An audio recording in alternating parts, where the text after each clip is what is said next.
রাজু, এদিকে আয়। আমি মিরাজের জন্য একটি স্পেশাল কেক তৈরি করব। আগে কেকের উপরে ফোম ক্রিম গুলো দিয়ে নি। এবারে ক্রিমের ভেতরে ডিমটি রেখে দিই। এবারে ফোম ক্রিম দিয়ে ডিমটি ভালোভাবে ঢেকে দিই। এবারে কেকের উপরে চকলেটের গুঁড়োগুলো ছিটিয়ে দিই। এই তো কেক তৈরি করা হয়ে গেছে। ওকে, এবারে কেকটি মিরাজের কাছে নিয়ে যাই। এই মিরাজ, দেখ আমি তোর জন্য কি এনেছি।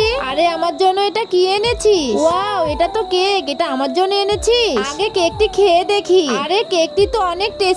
কেকটি কামড় দিয়ে খা। দেখতে পাচ্ছিস না রাজু আমাদের ভিডিও করছে? আচ্ছা ঠিক আছে, কামড় দিয়েই খাচ্ছি। এদিকে আয়, আমরা দুজন আগে সেলফি তুলে নি। তুই একটু ভালো করে পোজ দে। এই তো ছবি তোলা হয়ে গেছে। এবারে ছবিটা ফেসবুকে পাঠিয়ে দি। এই তো পাঠানো হয়ে গেছে। এবারে মোবাইলটা রেখে দে আর কেকটি খেয়ে নে। আচ্ছা ঠিক আছে, দে আগে কেকটি খেয়ে নি। আগে একটু চেটে চেটে খা। চেটে চেটে খাচ্ছিস কেন? কামড় দিয়ে খা। না আমি খাবো না, এই কেকটি তুই খা। কেকটি খা, তাহলে তোকে শপিং করতে নিয়ে যাবো। আরে এটা তো কাঁচা ডিম। বন্ধুরা, তোমরা যদি তোমার মাকে ভালোবেসে থাকো আর এই ছবিটিকে সুন্দর মনে করে থাকো, তাহলে ভিডিওটিকে লাইক করে চ্যানেলটি সাবস্ক্রাইব করে দাও।